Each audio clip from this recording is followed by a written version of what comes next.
Lawrie, I'm getting back into my golf. I want to lose 4 shots or more in 3 months or less. Right. But I'm not a big fan of the swing lessons, heading on a driving range sort of stuff. I've done a lot of that in the past. It doesn't seem to work for me. But I've heard you're different. What would you do different that's going to help me with my limited time get better results? Well, that's a good question. That's where a lot of people are. Andrew, they're where you are. They're busy in their workplace or running their business. They're looking after their families and so on. So they want to play the game and get some more and extract joy from the game. Feel some satisfaction that they've still got some level of that they can deal with the challenges that they face on the golf course. So what I do that's a little bit different is, for a start, I don't go out there. When I go out and watch you for 2 holes, we're playing a par 3 and a par 5. Andrew, I'm not going to judge you in any way. I'm going to watch what you do, and I'm going to watch how you behave as you're doing it. And then I'm going to make some suggestions to you based on extracting from you what you already have inside you. See, it's interesting. When we talk about education, the Latin word is eduque, and it means to draw out. It's within you. So the 10 handicap that you had when you were playing regularly is still within you. And all we've got to do is find a way of bringing it out of you. And so we're going to do that by removing the obstacles that are in the way. And most of those obstacles are emotional anchors, if you will. They're things that you lean on when good shots are hit and bad shots are hit, ways of acting and ways of behaving as a result. We're going to modify those slightly. So at no point are you going to feel judged. At no point am I going to try and fix your swing and do stuff like that. I don't work that way. It sounds different already. It is different. It's culturally from the model, you know, the existing golf culture and the way it is. Yes, it is. I mean, most people are going to a lesson thinking they're broken in some way, or they need fixing, if you will. It's not about that. Far from it. You're not broken, so you don't need fixing, number one. And two, you're a perfect learner. I mean, learning is not your problem. You can learn.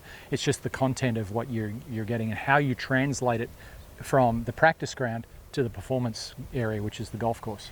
Okay, so I guess I'm looking, as I mentioned, 4 shots or more in 3 months or less, but I want to have fun and enjoyment. I don't want to sit on the range or, you know, hit lots of balls, and I don't have a lot of time. Yeah.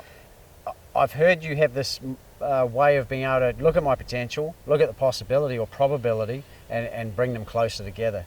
Right, absolutely. I mean, everything's about, you know, the potential for something. Nothing exists until we get an idea in our mind. So we're coming from a place of, okay, I want to play golf better than I currently do. Therefore, I can't be the person I currently am. Does that make sense to you? I've got to be someone different. If I go and I basically generate the same behaviors, I get the same results or similar results. So what I'm going to do is, as I'm observing you play, I'm going to offer you some suggestions about slightly different ways of behaving that relate to you performing better on the golf course.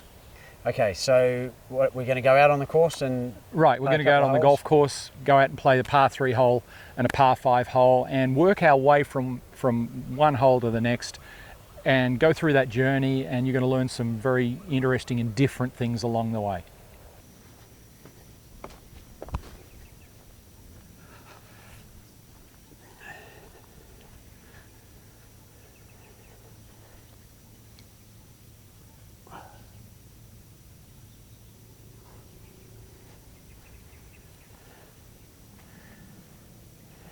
Andrew, what are you doing? I'm about to play the hole. How are you going to play the hole? Well, it's a 150 metre par 3. 150 yards, so it's about 135 metres. I've got a 6-iron. Yeah. It's uphill, so I'm allowing for the hill. Yep.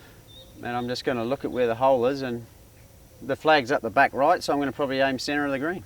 Just wanted to stop for a minute and just think about how you feel right now.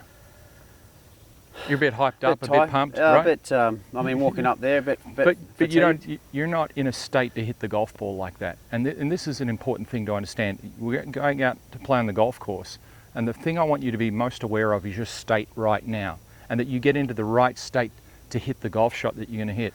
The other thing that's important is you don't make decisions with a club in your hand. And that's going to be important for us on the way around, that you stand there, you get into the right state, and then you think about the golf shot that you'll need to play that suits your style of play and your ability level, because that's really important.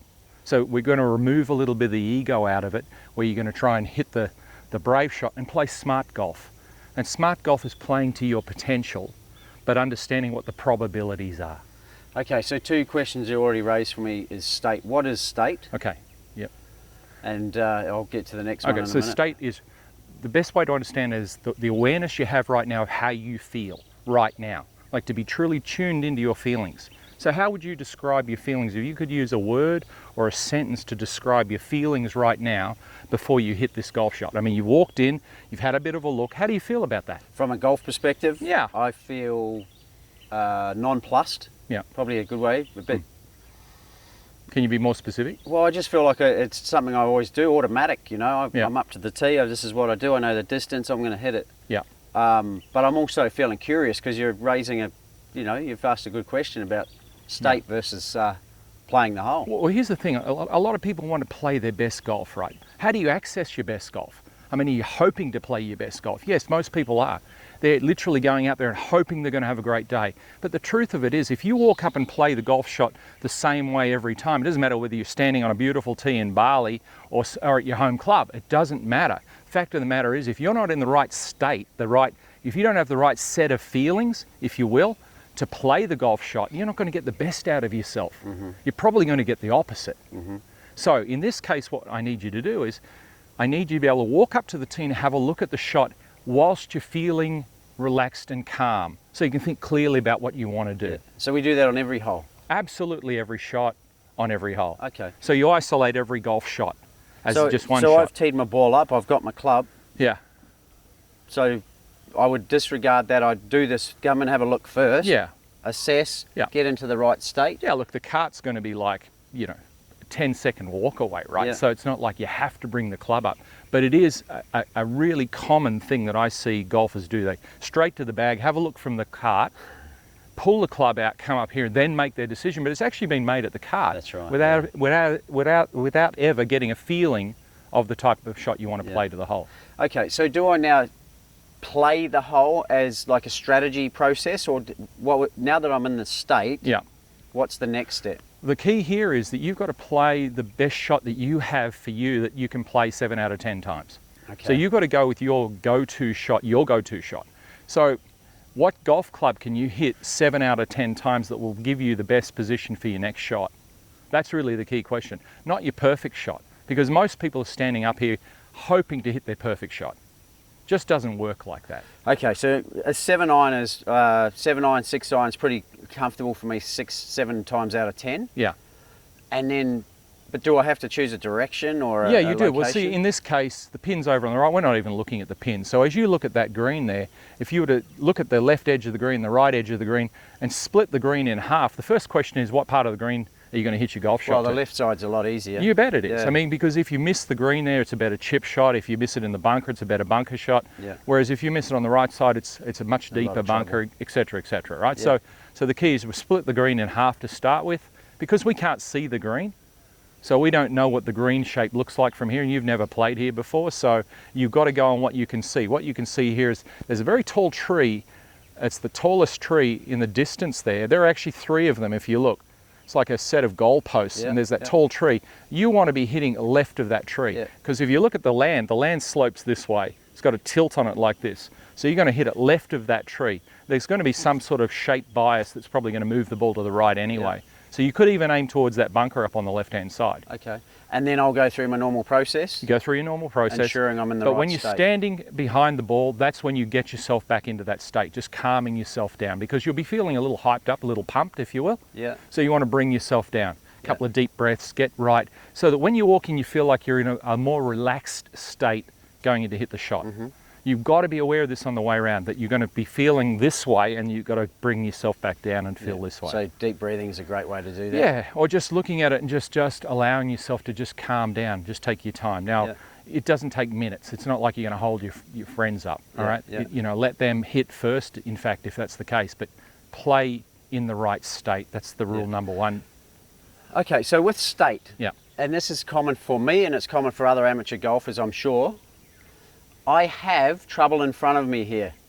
Now, I don't want to focus on that, but obviously it becomes potentially a bit of a distraction at times. It could be water, and I'm sure we'll see some water at some point. Mm-hmm. There's bush here, there's trouble here, there's bunkers there. The old I don't want versus I do want process. Right. And that's a really good question, because if you were to sort of guesstimate, how far would you say that the other side of the quarry is there, or the gully? 100 yards. I mean, so that's not a problem for you with the club you got in your hands, right? So that's not really an issue. So the key question before you hit the shot, so you're standing behind the ball, you're going to walk in that good state, is what do you want to see before you hit the shot, right? Based on what we've already talked about. As far as the result, or within myself? Well, what do you want to see in terms of the result you'd like to achieve based on the strategy that we talked about? Well, I'd like to see a nice loft loop up to the left side of the big tree in the middle. Good. Yeah. Preferably probably just short of the bunker. If not, if it's in the bunker, it's in the bunker. But again, that changes my state slightly, thinking about the bunker. Yeah. I'd rather it didn't go in the bunker. So probably just short of that bunker on the plateau before the bunker. Yeah. So I can chip or putt from there for hopefully for a par. Now, Andrew, if you're in the right state to play the shot, you'll make your smoothest swing. So, you know, all the muscles in your body won't be tensing up, particularly around the shoulders. Your tempo is going to be more likely to be such that you'll be able to hit a solid strike. It's when people are pumped up and the muscle contraction in the neck and around the shoulders and that reduces the flow of the swing. And because it reduces the flow, it affects the tempo of the swing and the timing of the swing. Hence the reason why people will miss time shots and hit bad shots. Okay. That's why getting into state's so important. So priority one is state. State's important. And Don't we do that before deciding on how we play the hole? Have to, because you know, to execute the shot, you have to go in and be in the right place to execute the shot. Okay, so once I'm in the right state, I'll make a better decision as far as playing the hole strategically. Right. And then I come in and I execute. Yeah, and you're more relaxed. And I'm not saying you have to be as relaxed as you know, someone that would be, say, sitting there and meditating, but you're more relaxed enough to flow with your golf swing. So you're more likely to produce a better swing. So potentially, you'll hit a shot closer to what you want to do. All right, well, shall we have a go? Give it a go. Okay.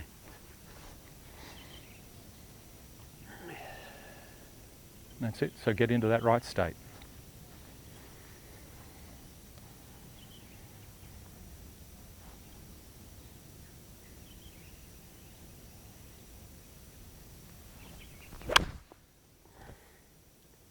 Okay. Up the cart path. So a bit of a snap hook on that A one. bit of a snap hook. Yeah. So what's the first thing you're going to do? Well, the first thing I've noticed is my state's changed again. It's a bit stressful, you know. It's like, how did that happen? Yeah. Well, that can happen anyway, can't Yeah. it? And so even the best players in the game hit shots they don't want to hit. So when you're over the golf shot about to pull the trigger, do you have any thoughts in your head? No, I've tried to be in my target. I have a bit of in the target process as opposed to in the swing. Okay. So we could just say that those sorts of things can happen. Yeah. What are we going to do? Well, it is what it is, isn't it? Right. I can't do anything about it. Go and find it. Work out what you're going to do from that place there. So this is done now. Yeah. So that's the key. Yeah. So what we don't want to do is, again, change our state, get really angry, get frustrated, get pumped, walk to the cart, drive up there quickly and be in the same state for the next shot. Or possibly worse. Or worse. Yeah. So that's the importance of managing state and why state's so important. And being around a lot of amateur players, watching them, observing the way they do things, it's the one thing they're not aware of. They're more aware of their club and the shot they want to hit, but not how they actually, you know, the awareness that they have of themselves. Very good. So state first. Yeah. Once I'm clear, then the club, then the shot, where I'm playing the hole, then execute, and then again back to state. You got to let it go. I mean, you can't do anything about it. It's done now, right? So no point getting angry because the shot's already hit. Now, I know it's easy to say, but the reality is this is the type of habit you want to develop in your game, Andrew, not the habit of trying to make perfect golf swings all the time, which is not going to happen, mate. Yeah. And then walking up to the golf shot or driving up to the shot in the wrong state, where you have to try and get yourself out of that state, get into a better state, which doesn't happen for a lot of people. So they carry it for a few holes and they've just ruined their round. One or two bad golf shots is not going to hurt you. Really isn't in the scheme of things. Yeah, who knows what's going to happen next, that's right. right? We've got to get up there and work it out from there. If it's out of bounds, you just drop a ball, etc. You know, you go through the process. Okay, well, let's go and check it out. All right, sounds like a great idea. Oh, I think it's coming here somewhere. Oh, there it is. No. There it is. Oh my God, look at that. No, don't worry. We'll work it out, mate. Just park the cart. And let's go and work it out. All right. All right. Whoa, stop. We're not going to do that. Remember what I said on the tee? Just calm. Oh, and just before we walk to the ball, just calm down. Bad habits, hard to break, mate. Not hard to break. It's just you've got to be aware of them. Any habit you've got to become aware, and then decide where you want to go to from there. You don't want to be where you are right now. you're going to try and play that shot the way you're feeling right now. And how many people do you reckon like that? All your mates, how often do you see that? It's very common, isn't it? Yeah, I So guess, calm down. Yeah. We don't need to make a decision about a club yet because we've got a bit of work to do. Yeah. We've got to go over and have a look at that ball, check the lie out, we've got to look at the line to the flag and so on and where we want to be. So we've got a bit of work to do. So let's go and do that first. Okay. And while we're walking over there, calm down. Just take a few deep breaths. Get yourself into a state where you can start thinking clearly, Andrew, because there's no point you going up here. If you've got too much emotion going, you won't be thinking. You'll be as dumb as you can be. More emotion, the dumber you become. You've got to be intelligent about the way you play golf. So you have to calm down enough to be able to think about the best strategy from here for you with your abilities. Yeah. All right, so let's have a look. Lie's pretty good, fortunately.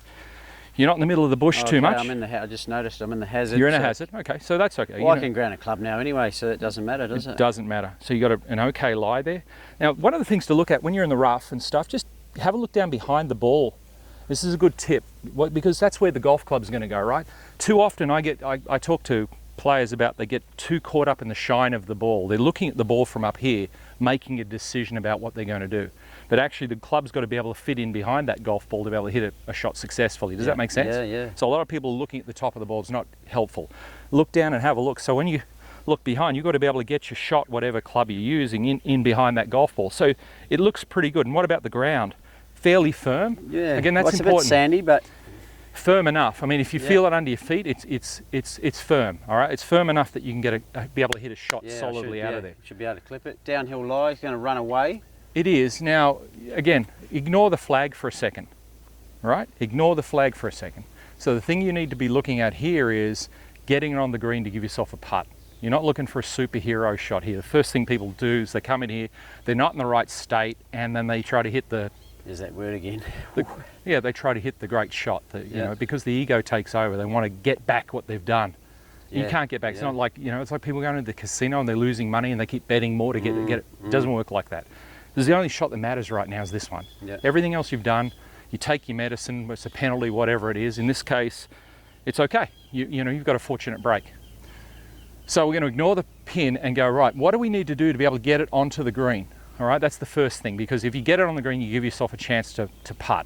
If you don't get it on the green because you try to hit some fancy shot and it either goes through or whatever happens. So it's not about how it gets there, it's just as long as it gets there. Well, we want to get it on the green, then we work out the best way for you to do it with your abilities, right? Because everyone's different. A tour player might look at it differently. You're not a tour player, so you got to look at what you can do. All right, it's always about that 7 out of 10 thing. What's the 7 out of 10 shot for you? Exactly, yeah. Not the 3 out of 10 shot or the 2 out of 10 shot. So let's have a little bit of a walk down there, just a bit. And so we can see that there's a severe slope running off, 20, 30 yards in front of us, right? Yeah. And there's actually a little bit of a shoulder down there. There's a bunker kind of left, but there's a bit of a shoulder there that pushes everything this way. Right. So what we need to do is we need to work out, and you see what we're doing already? Like you'll be going straight to the bag and pulling a club out and trying to hit the shot, right? Yeah, going straight and hit it. And a lot of people would be thinking right now while they're watching this, they'll be going, oh, this is taking too long. It actually doesn't have to take very long. You can do this, almost instantaneously. In other words, you can drive up there, make an assessment really quickly, walk up, have a look. This stuff can be done in seconds. Well, it's interesting you say that, because the more time I take here anyway, reduces the chance of errors down the line anyway. That's right, and that's what you want to do. I mean, ultimately, you've got this goal of reducing your score average. So if you don't start doing some things differently, if you keep doing it the same way, how are you going to get a different result? Good question. Right. Okay, so what you can do as you're walking along, we'll keep looking back so you know where your line is. You can see where the pin is there, but now I did say that we're going to eliminate the pin, but we're just using it from a line reference, from a point of reference. So we're there, coming down here. We don't want to land the ball here. The grass is too long. It won't bounce out. But the next part it's really smooth. It's almost it's almost green level. So it should run out, you think? It'll run out more, yeah. So that's going to help us enormously. So the thing you've got to ask yourself now, Andrew, what club from over there, if you hit a nice solid shot out of the face, and you remember you've got a pretty good lie, okay? You haven't got to do much. But we know, see here, it's going to cast the ball this way very quickly. So we need to be tucked up more over in this corner here. Yeah. And remember, what's our goal? Our goal is really just to get it on the green, not to hit the superhero shot. Okay? Well, I'm now falling away here, right? So I literally need to head up and around. This is really severe slope, right? Because it hits here, it's going to go that way. So we can, and it's actually leveling out here. So it's steeper there than it is here. Actually, this is a flatter spot. So I really need to... If you hit it somewhere in this area here, anywhere here, it's going to hit here and bounce down that hill and feed on itself into the green there somewhere. And then we'll work out what we need to do from there. Because we're not thinking about putting yet. This is important. We're just playing one shot, Andrew. Okay, so in state. So Lawrie, you've talked about state. Yeah. You've talked about the lie. Mm-hmm. You've talked about the, I guess, landing area. The landing, the length of, obviously. Yeah, and length of the shot. And then from that, I'm judging the club. Yep, you're going to work out which club you can use. Remember, it's about your capabilities, honest capabilities. This is where brutal honesty comes in, Andrew. You've got to remove the ego part and not be thinking about the superhero shot. I keep talking about the superhero shot because people are quite often trying to pull off the 3 out of 10 or 2 out of 10 shot. We don't need to do that. I want you to get on the green so we can take a putt. Well, it's just in conversation, it's really making me think, because normally I might take a 56, but I know it's sandy base, it's going to maybe loft too high, I could land in this thick stuff. Yeah. I mean... You know, Andrew, let me put it to you this way. If you're there playing that shot, and you just stay there for a second, if I'm over here, and you could just imagine that you're pitching the ball into my hand, so I'm going to just stand, say, right here, all right? And you're over at your ball. So why don't you walk over to your ball now? And this will be the best way to look at this. And you can pitch the ball into my hands here. What golf club? And you don't have to hit it up here, and you only have to hit it and literally land it here, and it'll take off. Yeah, look, I'm feeling 56 pitching wedge-ish, but I'm wary the pitching wedge, he might run away. Right, that's good. Excellent. So your first choice, your 56 is probably a good choice in this case. Yeah. Yeah, because Okay, it'll land a little bit softer. That's the club. We'll see how we go with it then. When you walk over to your bag, again, be in the right state. Yeah. Nice relaxed state so you can think the shot out. Now what I'm going to do, Andrew, I'm just going to stand over here to the side. This is about the area we want to work on. Landing it somewhere, anywhere here, mate, within a, think of a big circle here. Picture a big circle and you're just landing it in this circle. The slope of the ground's going to do the job. Now you're going to just hit a solid golf shot from there, right? So have a little practice stroke, which you can. Yeah. And just forget about the result. Solid contact, land it about here for me. Oh.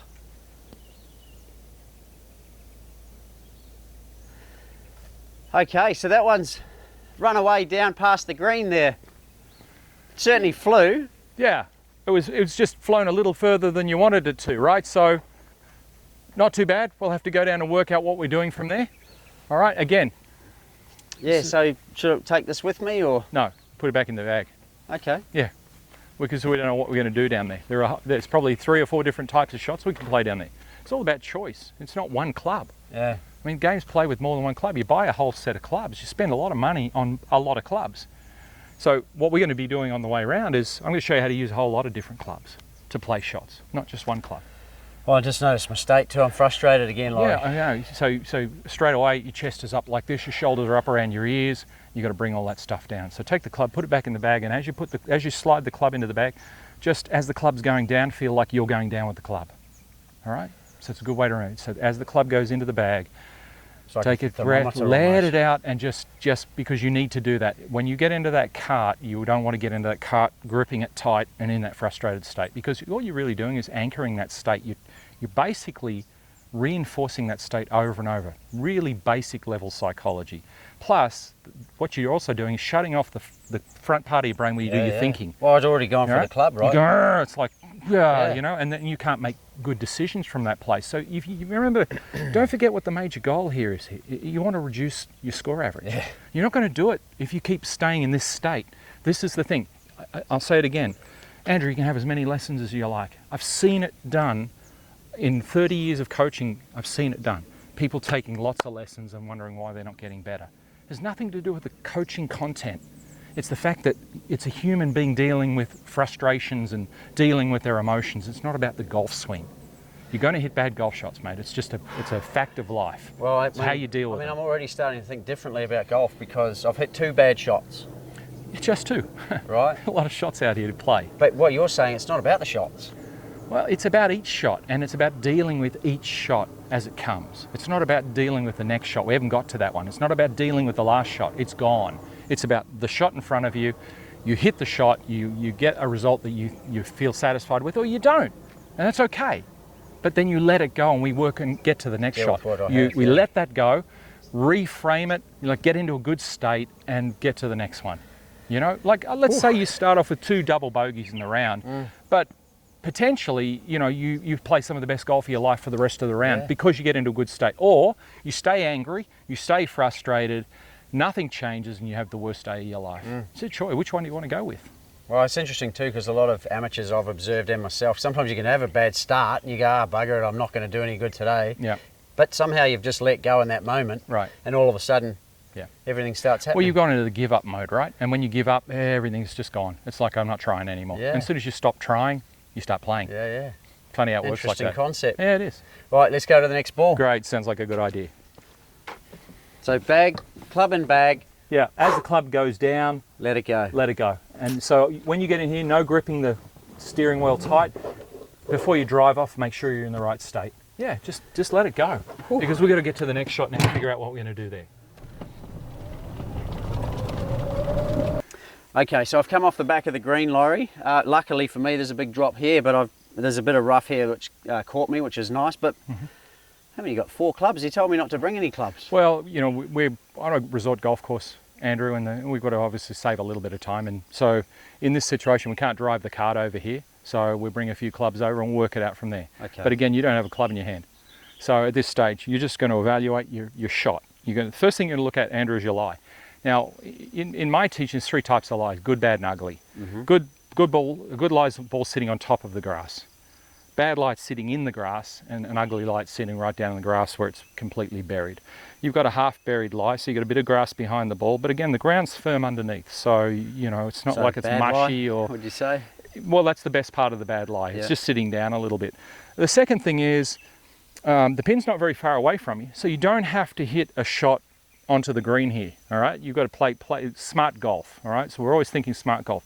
And you can't play smart golf if your emotions are clouding your judgment. You actually become a dumb golfer, all right? So what do you say? I'm saying you've got to be in the right state as you stand over this ball thinking clearly. Now, here's what we need to do here. We don't have to hit a fancy shot. Again, we're not hitting superhero shot. You don't need to get your lofted club out and hit some sort of flop that you see on a PGA Tour shot. What you need is a shot like a 7-iron, because we've only got to go this far, and you only have to just chip it into the bank here and let it run up onto the green. Almost like a putt. Well, exactly. I mean, it's just a little chip shot. Yeah. Literally, all I want you to do, Andrew, is I want you to hit a golf shot that you're going to a little firm tap with the club and chip it to about here. Now, what's going to happen is it's going to hit into the hillside. This is quite wet. It's going to slow the ball down, and all you want to do is get it on the green, give yourself a putt, right? Or I'm thinking, even worst case, if I get it on the green and have 2 putts, that's a 5. So yes, it's a double bogey, but it's from where I was to where I am, which is 2 bad shots. Yeah. Probably not a bad outcome. Well, it's all that score management at the end of the day. So state management manages score management. Never forget that. Get the state right first, you can get the score right. Can't get the score right if your state's never right. Really important to understand that. It's a key point, all right? Yeah. You've got to be right in yourself to be able to manage score. Yeah, it's really starting to reveal, again, I'm going to say it again, it's not about the swing. It's not about the shot. Well, you've got a swing, right? This is the swing you bought to golf with, right? Whether it's, whether it's at A level or C level or B level, it doesn't really matter. Fact of the matter is you've got to deal with what you got, but you've got to deal with yourself first. And if you don't deal with yourself first and how you feel over shots, then you can't execute the shots with the type of precision that you're looking for. It just won't happen. Yeah, it's very interesting because I'm hearing it's almost the 3rd priority. It's not the 1st priority. Well, it is the 3rd priority. It's never really talked about. I mean, just people hit bad shots and then they get into the wrong sorts of states. And I'm talking about, Andrew, let me just clear this. I'm talking about a more serious golf. I'm not talking about people that don't care.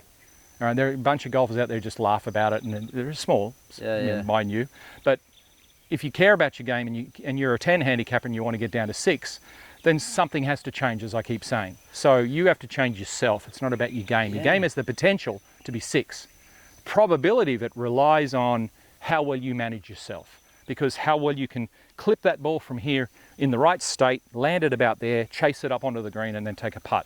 And maybe 1 putt it, but Well, that's the 2 putt ideal, right? Or even knock it. It could go in, who knows? Yeah, so it's a little small stroke. It is a chip. You're literally a little firm tap to here is all we're doing, Andrew. Yeah. That's it. Yeah. When you're ready, mate. Okay, so my state, I'm feeling better already. Right, stand behind it, picture the my shot you landing want to, area. picture the shot you want to play, have a little practice stroke if that's what you do, Yeah. and then play the shot when you're ready.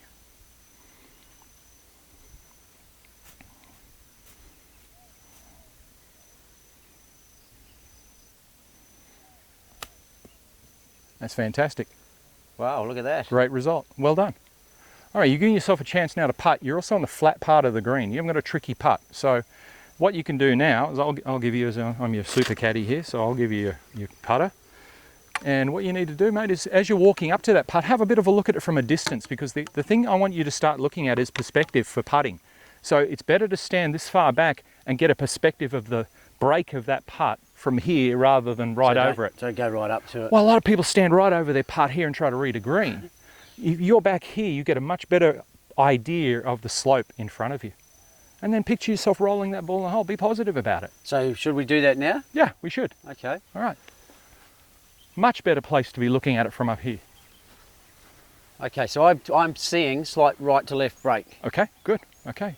So whatever you see, go with it. Go with your gut. Go with your first instinct. Yeah. All right? Now that's important. So what I would suggest you do is stay with that. What could pop into your mind is some other thought, or maybe it's this, or maybe, no, go with your first thought. Yeah. Stick with your first Well, that's thought. interesting, isn't it? Because all that second guessing, that doubt, I guess even for 3-footers, it leads to a lot of confusion. Well, which that's affects confidence. state management does that as well. If you're in the wrong state, that's when you start questioning judgment, right?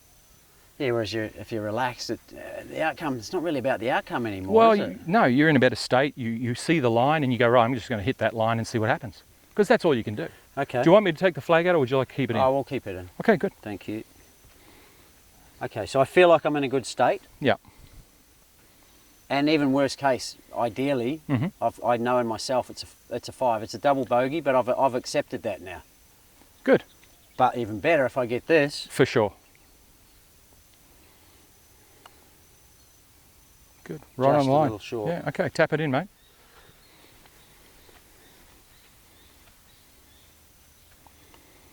Okay, so look at the situation here. I mean, you've hit a couple of shots that you didn't want to hit, but those sorts of things happen, right? That's the nature of the game. Let's not forget that. That is the nature of the game. The nature of the game is not perfect shots. The nature of the game is imperfect shots. Somehow, for some strange reason, a lot of people are trying to hit the perfect shot all the time. Look, that's just the goal, but it's an unreachable goal in most cases. Well, probability versus possibility. Well, that's exactly why I talk unlikely. about it from that point of view. Potentially, yes, you could hit a great shot here. Probability, what's your 7 out of 10?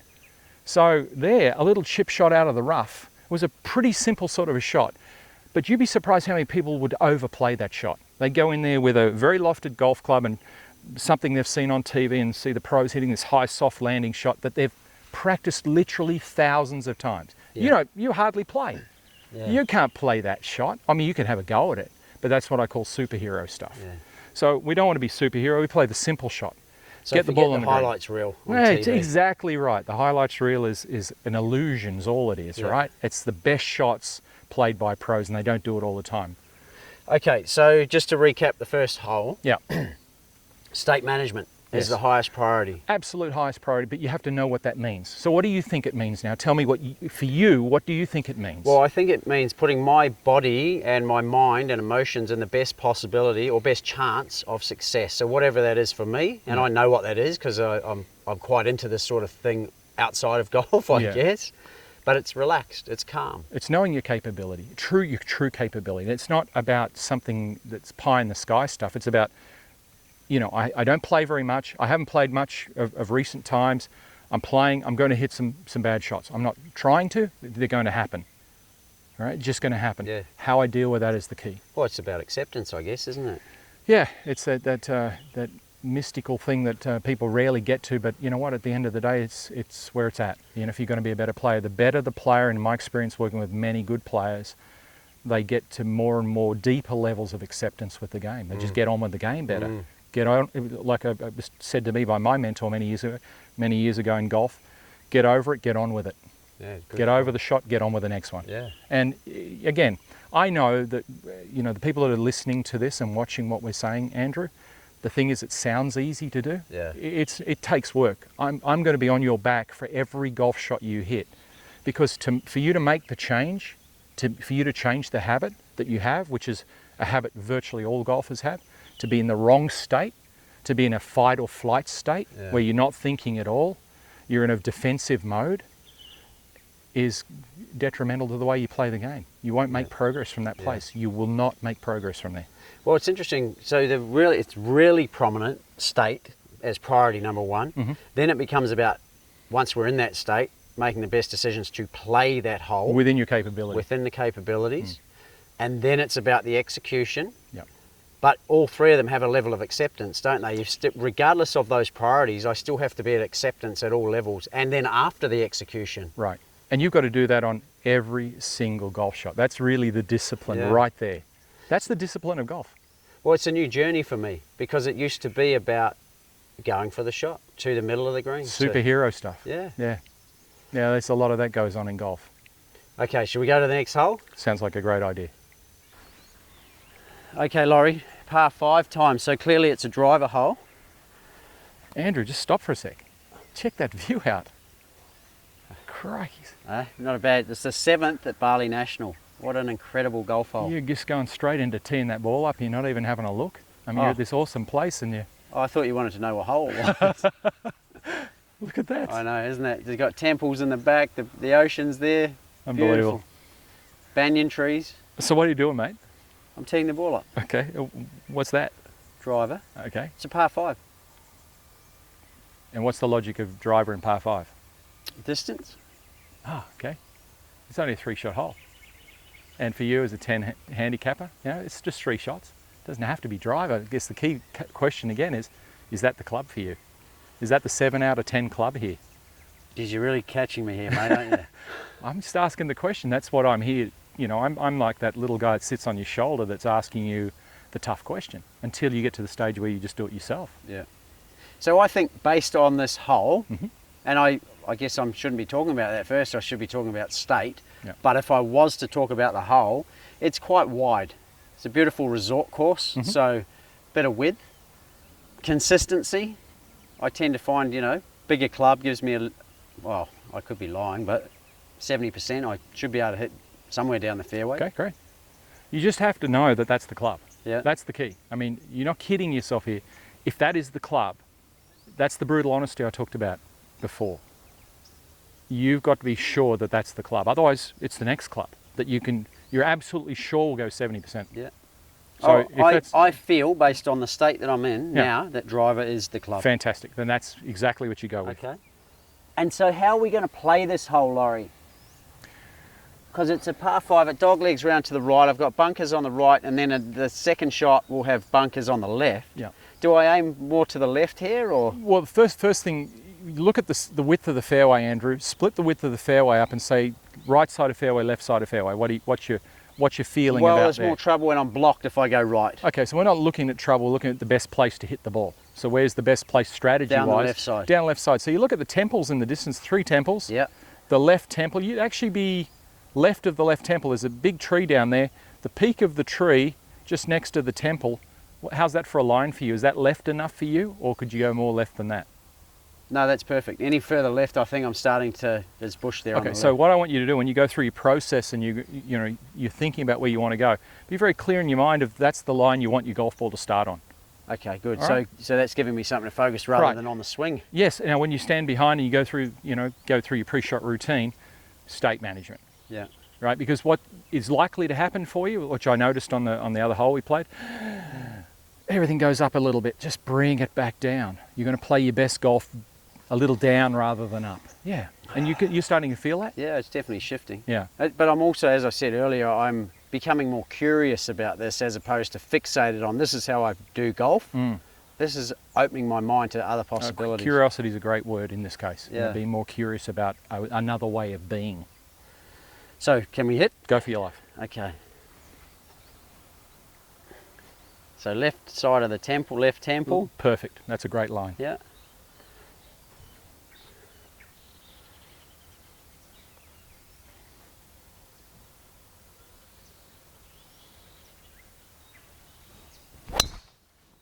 And that result is, well, it certainly went right, didn't it? Yeah. So I'm now going to be blocked, I think.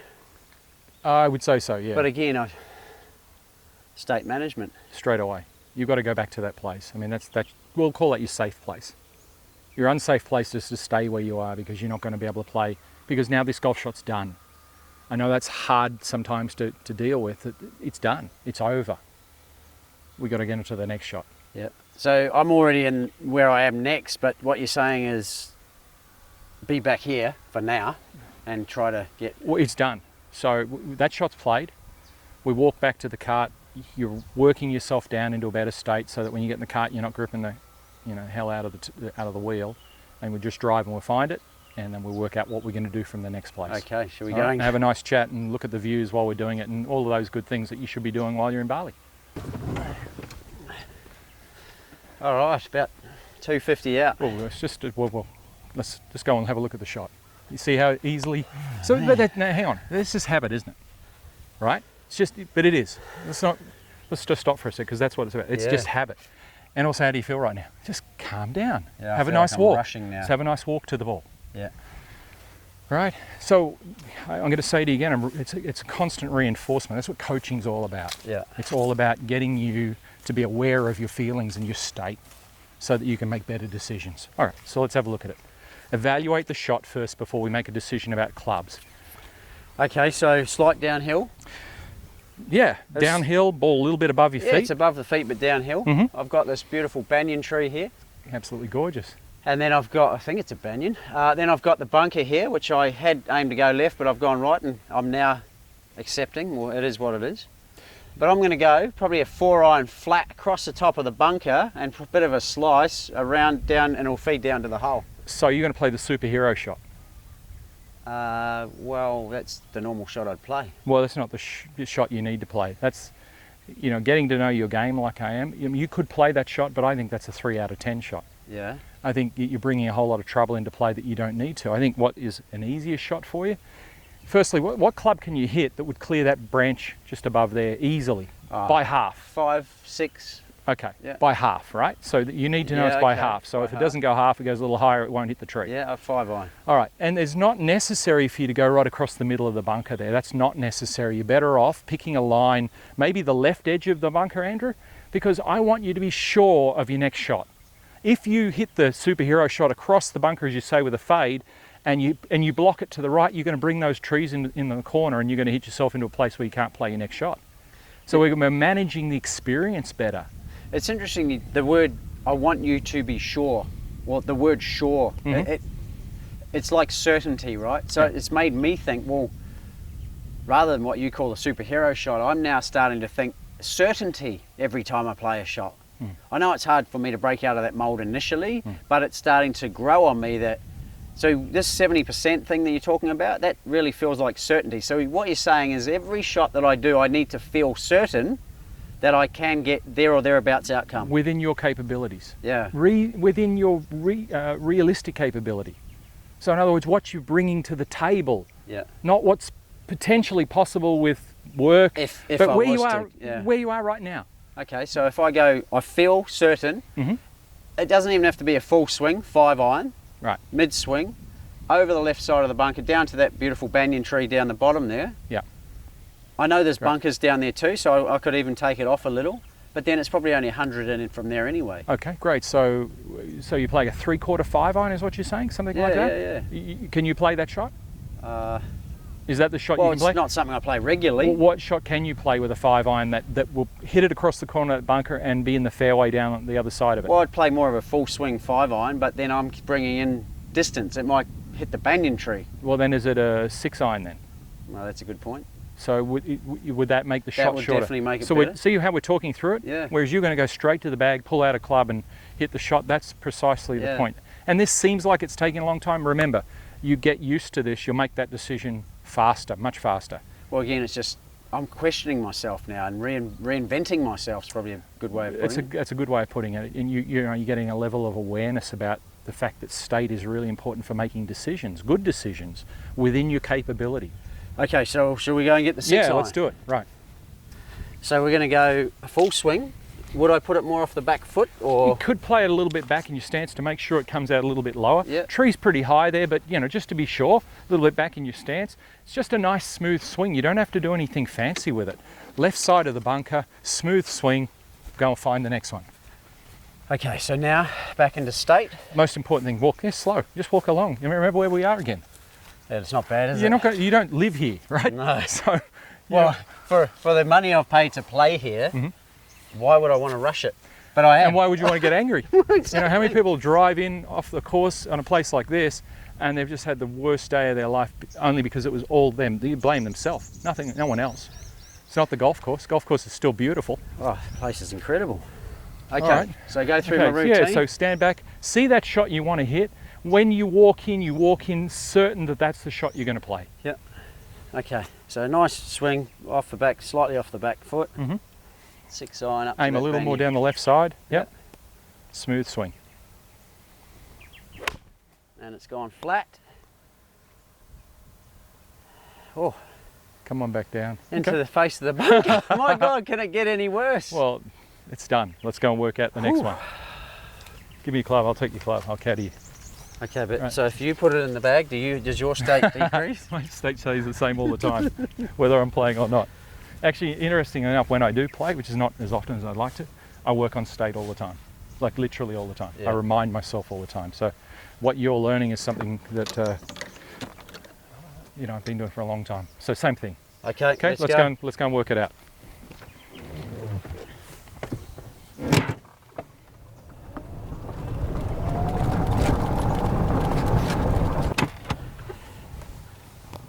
Okay, bunker, 7 iron to get out. Oh, Now hang on a sec. Well, let's just go over and have a look at it. All right. Let's look at the shot we've got. wow. Okay, you're really fortunate. Well, I feel like I'm in the face, man. Yeah, no, but you're fortunate because it's sitting on an uphill slope, so it's going to make it easier to get up in the air. All right. Now you got some options here. What are the options? What were you thinking? Well, I'm thinking full 7 iron. Yep. Down the middle of the fairway. Yep. 130 down. You really have got some of that superhero stuff in you, haven't you? It's like you take a big drink of it this morning before you started to play. You could do that. Yeah, the PGA Tour players would get a 7 iron or the LPGA players, and they would probably be able to play that because they practice shots and they get them all the time. Yeah. They do get them all the time, incidentally. That's not always out of the middle of the fairway. That is not the play for you. The way I want you to think about this shot is, I need you to be able to hit a shot solidly from there and be absolutely sure that you can clear that bank. So we're not thinking distance before we think clearance of bank. That's number one rule. Right. When you've got a situation like this, you must be able to clear the bank. The amount of times that someone will go in there and drive their club too steeply down and drive it under the lip and then have a triple bogey or worse, you couldn't even imagine how many times that happens. Okay, so you're telling me to get it out. What's the first, so you're saying, Andrew, what is it going to take to get it out? Well, if you get down low with me here for a second, right? Now you can see kind of what we're... It's pretty high, isn't it? See, if you look at it down on it like that, this is that thing I said before about you look down on the ball and you make decisions looking on top of it. But actually, you've got to look at it from the point of view... It's a solid 1.5 meters to clear there. Well, right, and I want the ball to be able to get a metre above that bank. Wow. So you need a loft. It's got to go straight up. And really what we want to do is hit it towards the bunkers in the distance, but that's all we want to do. In the middle of the fairway, and then it leaves us a shot into the green. If you go your 7 and let's say you hit it good, you have the potential to bring the bunkers into play on the other side. Yeah, exactly. Unless you aim on this line here, then you've got the potential of driving it into the bank, which also can happen. I want you to get out of this clean, back in the fairway, give yourself a chance to hit it on the green, and worst case, a couple of putts, you take a bogey. So even if it goes 30 metres, it doesn't matter, I'm on the fairway. So tell me about a loft that can clear by 1 metre that bank. 56, 60. Right, you could go back a little less than that. I've just noticed I don't have a great stance there. I would say, mate, you could go back to pitching wedge even. Pitching wedge would be okay. Yeah. Right, middle of the fairway down there, you're going to be standing on a slide, a little bit unusual with your slope. Isn't it ironic when you think about it? So much golf is learned on rubber mats. Here we come out on the golf course and have they got a rubber mat with sand and they don't have any lean of that. It's crazy, isn't it? But that's the game. All right, so I'll grab a pitching wedge. Grab a pitching wedge.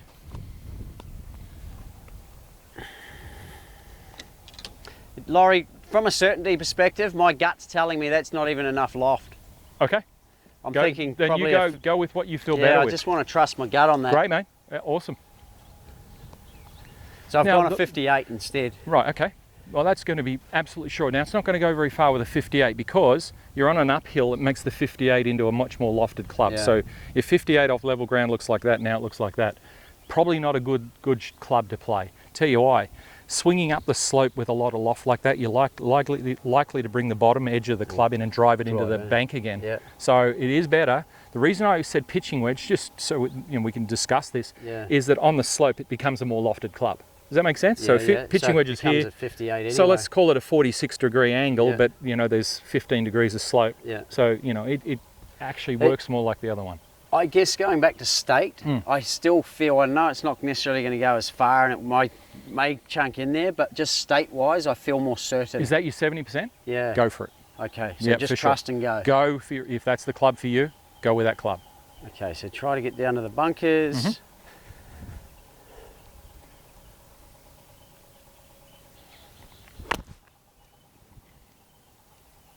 We did talk about that, right? That was an option. Well, it almost skinnied it, didn't Yeah, it? well, and I said that's what tends to happen in that situation. So it just shows you that those sorts of things can happen. So in this case, it was more of a strategy error than anything else. Yeah. I think it was a pitching wedge, but I'm basing it on what I know, and you have to go with your gut. But in this case, those sorts of things, that's fairly typical, actually. Well, what's interesting now, I've got a fried egg. Can it get any worse? Well, okay, so it's perfect for the people that are watching this. This is the reality of golf, all right?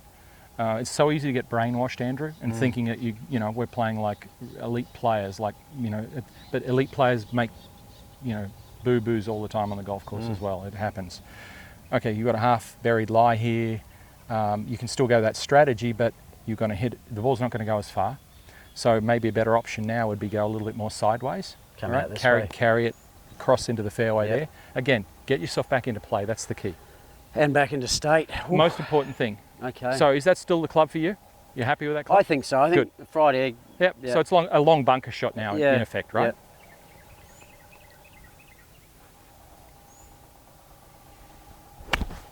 Great job. Oh. Actually, that's really good. Well done. Good So, shot. down the middle of the fairway. That's what you want to do the first, but that's a great shot. Yeah. Well done. So you have hit a good shot there. There you go. So it's not all bad, is it? Oh, the relief. Right, let's get into it. Okay, good one. Okay. Wow. First time I'm on the fairway all day, Lawrie. It's a good bunker shot from there. I mean, it's actually gone quite a long way with the shot you hit. Yeah. Very good. So, good lie. You've opened yourself up to play the shot. This was the whole plan with this, wasn't it? The whole plan was to get you into play, okay? So, Lawrie, a question. Why am I playing so bad? Well, no one knows. No one's going to know why you're playing bad. And you don't know why you're playing bad. You're just hitting some shots that aren't to your level of expectation. Like, who doesn't have that in a round of golf? Some days you play, Andrew, and you're playing more to what we would call A game. Some days it's a B game and some days it's a C game. And essentially what that means is 3 games of golf are you have a high score average and an average and a low score average. As a 10 handicapper, Andrew, what's the highest score you can have? Like if you don't play very well, you rack up a few numbers. 100 would be a bad round. Okay, so you could have somewhere between 90 and 100 and you'd consider it a bad round, yeah? So you've played a couple of holes and you've had, you started with I think a double on the first and you're down here and you might have a double. So you start double. Does that ruin your day? Not necessarily. The thing is, you don't know what's going to happen in future holes unless you affect it by what you do now. Unless you carry the misery and the frustration, all those things with you in suitcases, and you keep playing shots with those, you keep slamming those suitcases down and bringing it on every golf shot. And that's what people do. Yeah. Whereas if you let it go, at some point in time you start to get a little bit of focus going because you're calming down, you narrow your focus, you start hitting a few good shots. Then that builds confidence, it breeds confidence. You start to play some good golf. You build some momentum up. You could finish strong. Many, many good players have started in a very poor way and come back very strong because they manage how they feel. Yeah. Well, even just as you're saying, I'm looking at this hole here and I'm feeling more motivated now to play more certain. So I can get to the hole, but it actually feels now I don't want to get to the hole. Okay. I want to do my 70% down to that left side of the fairway. Yeah. And I'm also starting to feel more calm and relaxed that, yes, I've had a bad round so far, Yeah. but I'm not as tense or frustrated as I'd usually be. Well, you've got lots of holes to play. There are lots of holes here to play yet, and you don't know how you're going to play those holes. Yeah. But if you treat each shot as it comes, Andrew, that's the key. If you can do your best job on this golf shot, you're not worried, you're not connecting the dots to those ones that you played or what could happen. You're just here playing this one and making the best decision you can here with the best state you can have over the ball. Yeah, okay. That's where we're at. So my state's improving. Yeah. Go through my process. I've already in my own mind. I literally just want to hit an 8 iron up to the left there. Fantastic. Great. Let's go with that. Feels good. Feels more certain. Great. Okay. So I'm going to go literally left. So you've got a good bunker. line. You picked a good line there. Yeah, I'm going at that left bunker, and then Good. I can chip it to the back to the All hole. right, so walk back behind again, mate. And this time, rather than discussing it with me, now get into a better state. So I've been helping and coaching you along. So I want you to narrow yourself down and get into a good place. Don't talk with me anymore. Get into a good place. Play the shot when you're ready.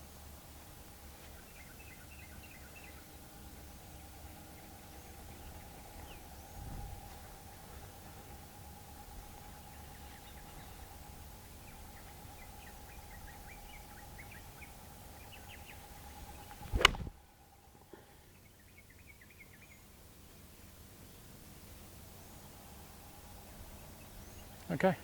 Okay, so not quite the outcome I wanted, but What are you learning about that? I'm pretty relaxed about it now. Well, but what are you learning about the outcome's not what you wanted? Well, it's not going today where I want I it keep to saying go. it's the nature of the game. Yeah. Nature of the game is that those things can happen. What are you going to do about it? It's really what it gets down to.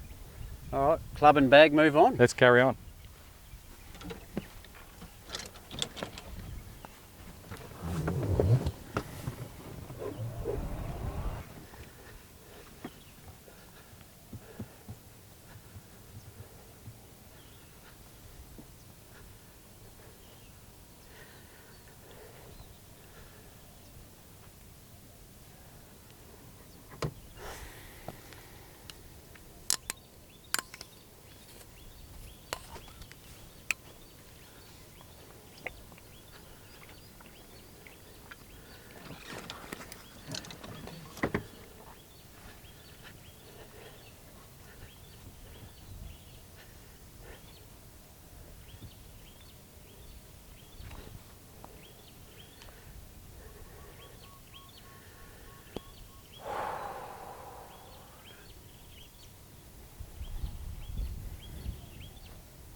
All right, Andrew, come this way, mate. We're not going to go there first. Oh. Have a look at your ball. Have a look where your ball is. We're going to just walk across here, just past that sprinkler head, and just up into the rise there so we can have a bit of a look at the shot you've got. All right? Well, I was going to go here, Where are we going to go? straight across. Well, yeah, sure. I mean, that's what superheroes do. They do things like that. They try to hit the perfect shot here. But if I bring you across to this high point, we can see how much green we've got there and then work out whether the shot's there or not. And as we get closer, I think you're starting to realise it's probably not a very smart play. And this whole thing about us coming out here is about smart play. So have a look at what you got here, mate. Have a look at the shot. You've got to carry that deep bunker. And if you look at the sand in that bunker, if you hit it into the wall of that bunker, it's going to plug in the bunker, I can guarantee you. Yeah, it's soft sand. You're not going to be wanting to be there I've at all. been in there enough today, Lawrie. You have. All right. So, and now look at your surface. If you loft it over there, the key question becomes, where would you have to land it on the green, Andrew, to be able to, like if you look at that shot, where would you land the ball to be able to stop it on the green? Oh, it'd have to be perfect. What's over the back? I don't know. Well, you don't know, right? So I don't think that's the smart play. Since this is all about smart play, Andrew, I Yeah. think what we've got to do is pick this line out here. We've got to go out here and play for 2 putts. This is the big place to aim for, Okay. away from the trouble. Okay, you've Let's do that. convinced me. All right. Okay, so would you recommend rolling it along or putting Well, it up in the air? That's a good point. You don't have to hit a super high shot here because what you want to do is just land it on that first third of the green. So you could go with a, like a 56 or something with a bit like 52 would even be okay. Okay, so I just want to get it on the green. That's what you're telling me. Absolutely, mate. Okay, so back to state. Yep. Get into your right state, pick your line, so something in the background that you can see that is a good line for you to hit your shot towards. Okay, so you just don't want to aim at a blank green. You need to narrow your focus down. So find something you like the look of, land at a third on the green. Yeah, I like the tree there at the back. You got a tree there you can see? Yep. Okay, let's see you play that shot, mate.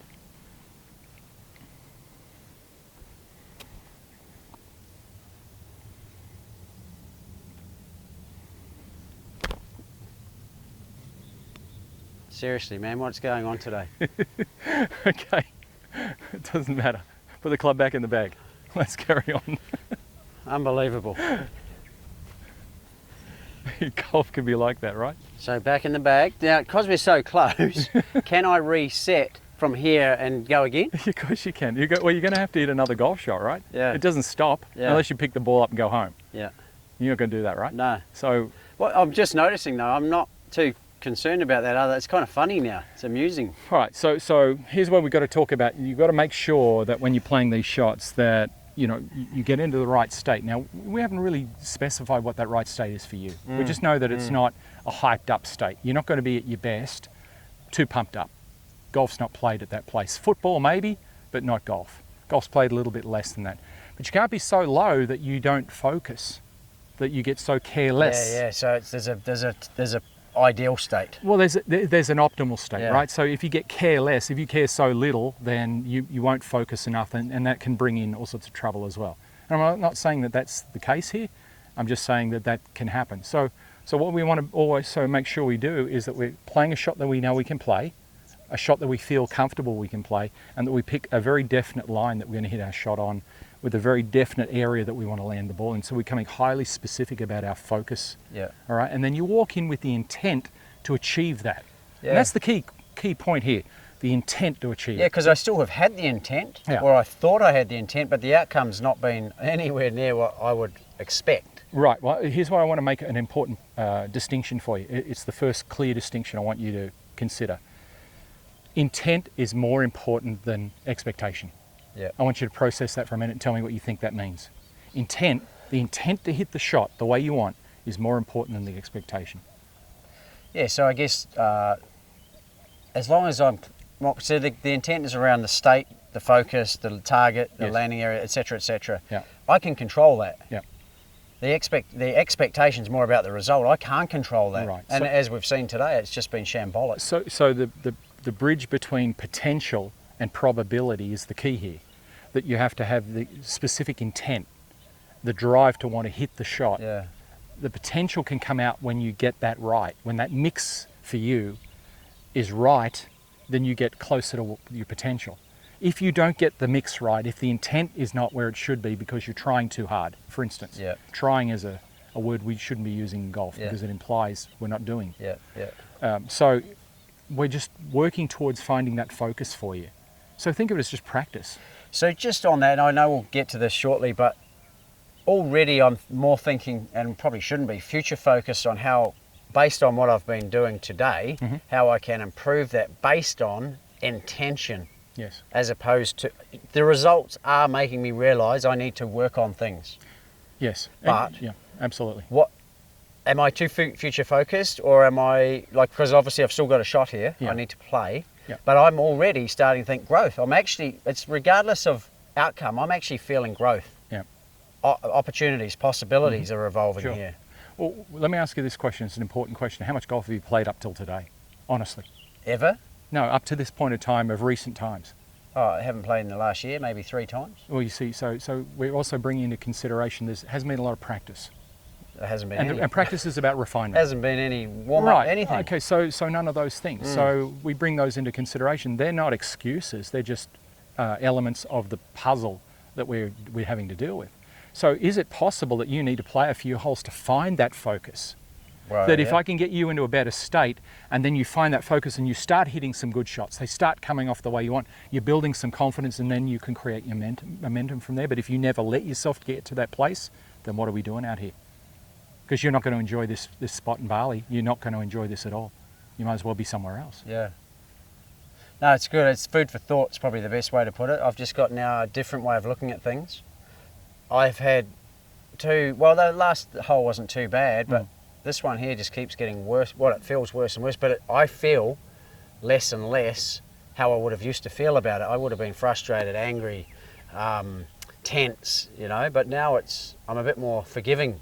Well, you know, there'll be people watching this who would be giving up by now. I mean, they would have played and hit that many shots, and they'd be thinking to themselves, because so much about themselves, they'd be thinking, oh, I'm just an idiot, I can't play, I don't want to do this anymore, right? They'd be giving up. You don't have to give up. You just think of this is just feedback. It's learning, isn't it? Well, it's feedback. I mean, you know, and it's how you deal with the information you're getting, because if you're not dealing with it in a positive way, you're not growing. Well, exactly. It's You're just dying, that's aren't it, you? yeah. If you stop, if you quit, if you give up. So you learn from it, and you keep plugging away at it, and you're learning more about yourself, and you're working on your state and learning how to bring your shoulders down, right? Feeling a little more relaxed, stepping back into the cart, taking some deep breaths, and then refocusing for the next shot. And you keep doing it. At some point in time, it starts to turn. We don't know when it's going to do that, but we expect that it's going to happen. Then that's the new habit forming. Right, exactly. Okay, so shall we get back in the cart, shoulders down, relax, reevaluate, and go to the next shot? Exactly. Let's do that.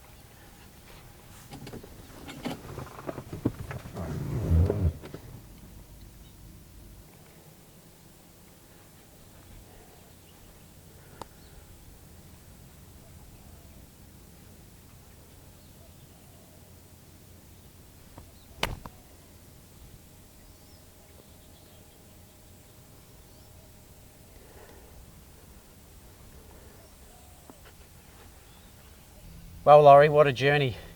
One of the longer journeys of a par 5 I've had. Well, everything's a journey. Everything's a journey. Everything's going from one place to another. So it's just how many steps are taken, right? A few in that hole. So, but one thing I'm noticing, and we keep talking about it, is I feel differently regardless of my outcome or my results so far. Right. Which is positive. So you feel different. Well, I guess my state's changed because I'm working more on state, more being calm, being relaxed, being at ease with what is. And all of a sudden, it's not about the score anymore for me.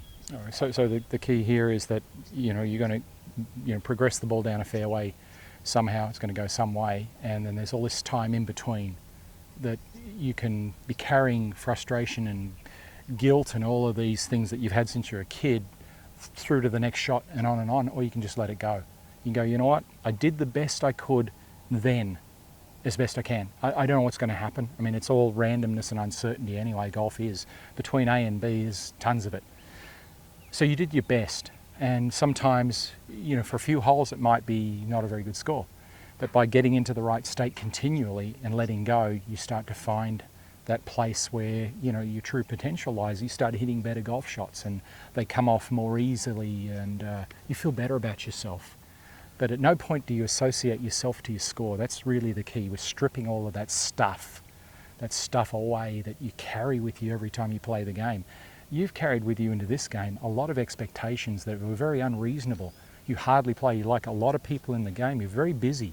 A busy businessman who is around the game but not in the game. And sometimes you can play the game as if you're the guys you see on television that you admire so much. You're trying to play that game. But if you think of it in the context of your business, Andrew, you wouldn't do business that way. Not at all. No, you don't get upset at yourself in business. Well, you have a process and you work within your capability. Yeah. You don't work outside of it. And if it's outside your capability, you get someone else in to help you. That's right. Where it's their skill set. Yeah, it's interesting. A niche market too. You don't work in a market that's not even related to your business, whereas expectations kind of the same, right? If I'm trying to play at 6 now, but I haven't played for a year and I was off 10, well, reality is I'm not even off 10 at the moment. Yeah, that's not very reasonable at all, is it? But because ego being as strong as it is, and the drive, the need, if you will, to excel without taking into consideration all of these other factors that are involved in it. So in my role, in a coaching role, it's about getting people back to what's real. The authentic part of you. The potential is there to play good golf. The probability is not at this stage, but you can always increase the probability to move towards your potential. And that's how you build the bridge. Fantastic. Okay, so I'm going to have a putt. We're going to have a drink. Yep. And we'll reevaluate everything. Right. Sounds like a great idea.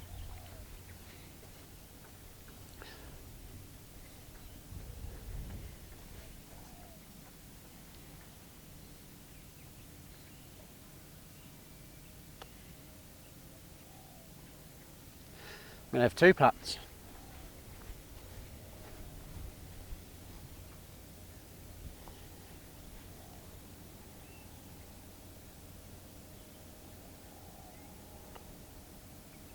Well done.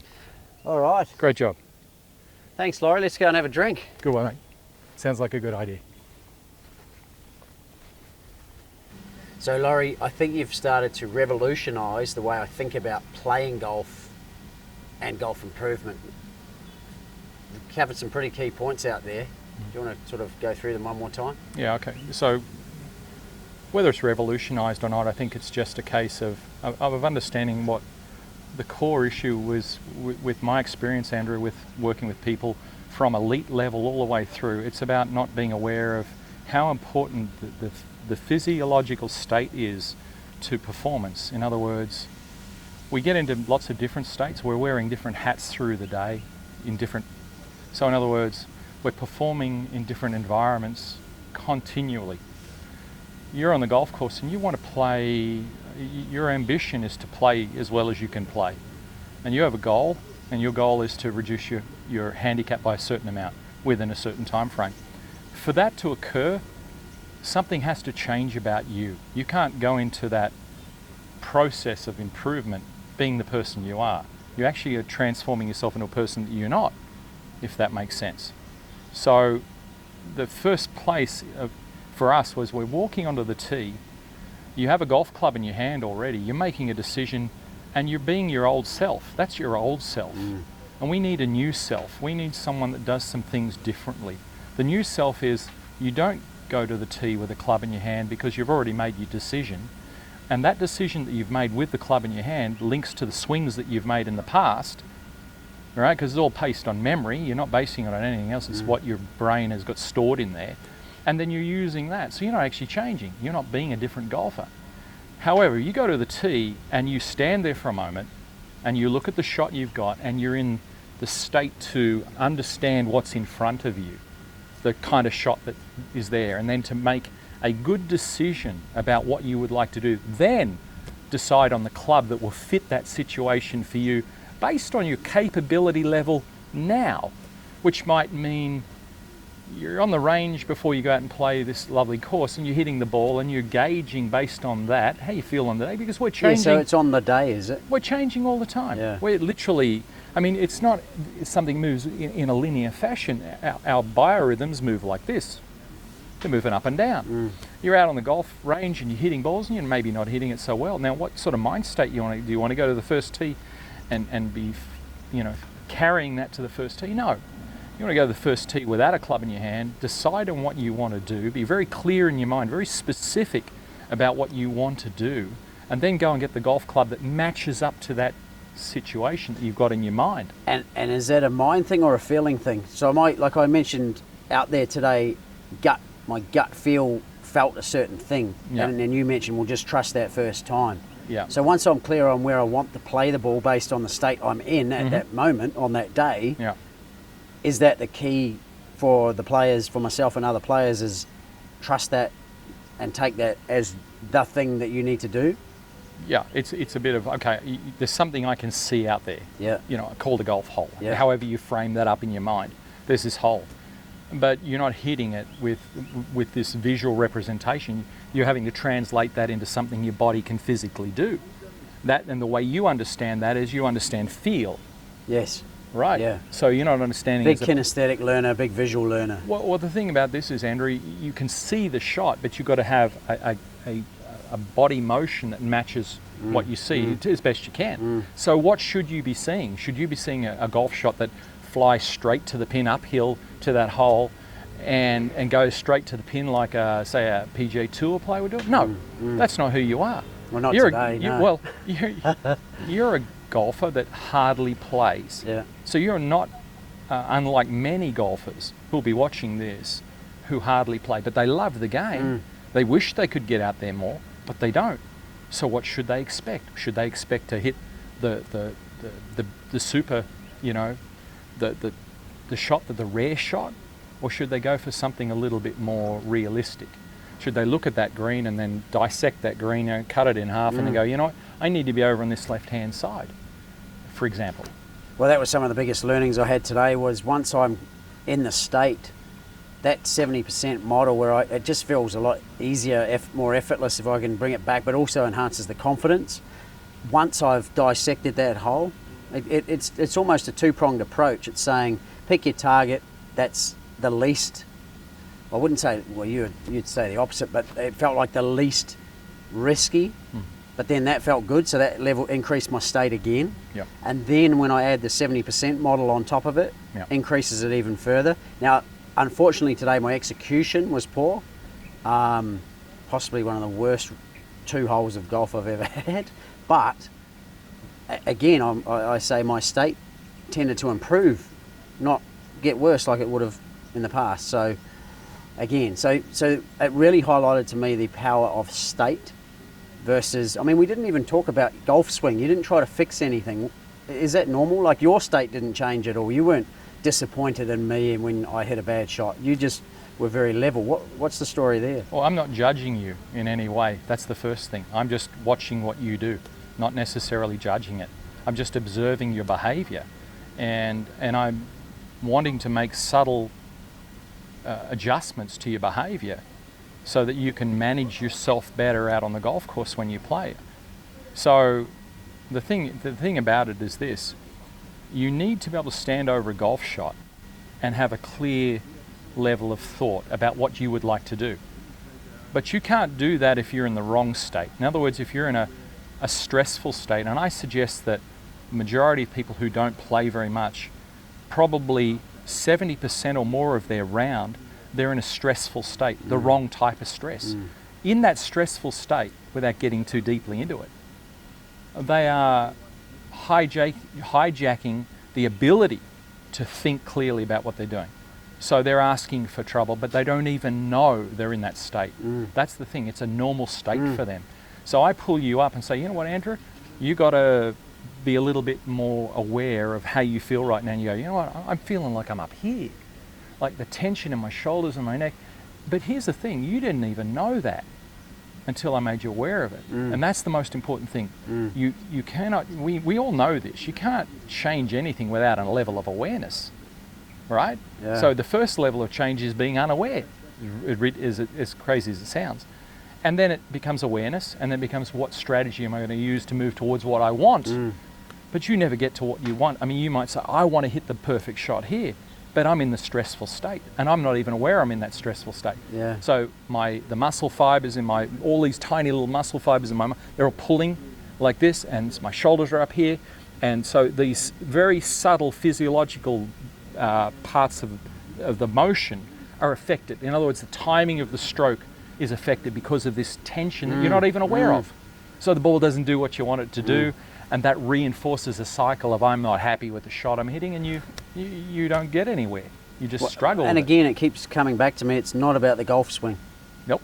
No, We you've didn't already talk got about- it. we Well, didn't- you've already got a golf swing. It's Yeah, already there. Yeah. Right. And the results weren't relevant to the golf swing either, necessarily. Results were what they were. Yeah. They're going to be, sometimes they're going to be good, sometimes they're not going to be good. And there's going to be everything in between. You know, with so much Western thought is dualistic, and it's either it's bad or it's good. There's a lot of space in between good and bad. Yeah, yeah. It's not just about what you consider bad and what you consider good. That's just very Western mentality. Yeah. You know, basically what you're dealing with here is golf shots are whatever they are, and you just got to accept it. All right, you're doing your best, whatever best means to the person, and you've got to accept the consequences of that, and let that go and move on to the next one. And that's really what the message became. Well, so in summary, it was very clear to me that state's the key part, or the most important priority. Absolutely. Then it was about playing the hole, not playing the golf shot. And playing to your capability, Playing to the capability. your capability. Well, and then the other part was then the execution of that capability, and obviously having a model of like 70% model is a good way to allow me to play within that capability. What's your 7 out of 10 shot, right? Yeah. What can you do 7 out of 10 times here? If you stand there with a driver, can you honestly say to yourself, with brutal honesty, I can hit that driver 7 out of 10 times, 70% down that fairway? No. Okay, well, what club can I hit 7 out of 10 times down that fairway? Now, some people might be thinking, oh, that's defeatist or that's very defensive. Reality is, if you don't play a lot, come on, give yourself a break. Give yourself a break, and you've got a whole bag full of tools. You don't have to use the driver just because it's in the bag or because you paid $600 or $700 for it. You know, if it's not the club and it doesn't fit the situation, don't use it. Well, and the 70% model also fits my values and vision we talked about, you know, earlier on before we went out for the round, that I want to enjoy my golf. I don't want to be spraying golf balls and having to go find them and feeling frustrated, etc. So it definitely helped in that regard. The other thing I found, so we went state, we went play the hole in the best possible way based on capability. Right. Then we went execution based on capability. And then we went, as our fourth part in the process, after execution, it was acceptance of, I don't even want to say result, but just what was. So as you saw, even though things weren't great out there, the state, or my overall state, became, I hope, more calm, more relaxed, more easy, more effortless. And I know through that the results will come. Yeah, I guess that's what the coaching process is. You know, for people that have had coaching experience, I don't mean the coach themselves, someone being coached. The coach's responsibility is to help that person move towards what they want. But you may not know what you want. But again, I've had so many lessons, right, with the show and everything that I do. You've had more than most people will ever have in a lifetime. But this is not about. This is a different way, a different form of lesson, right? This is not about how to do something.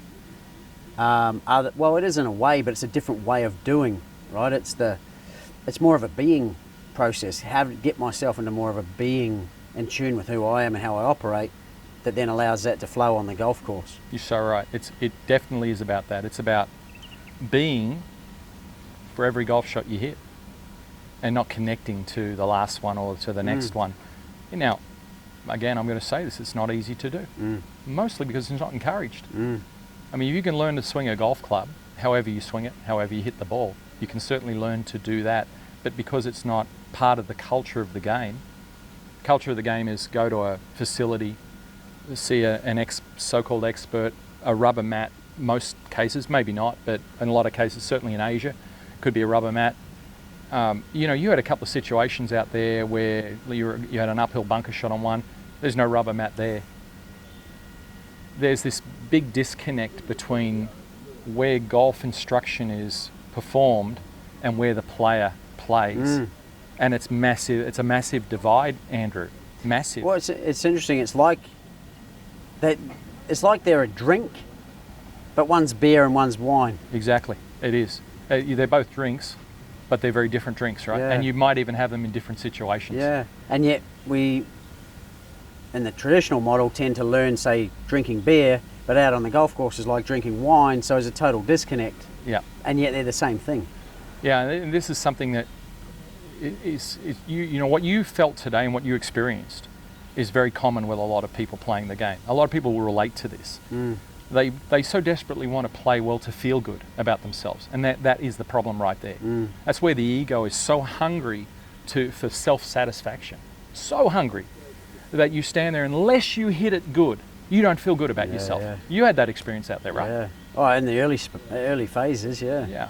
And so some people will just look at that and go, come on, you know, this is the real world. Well, yeah, it is.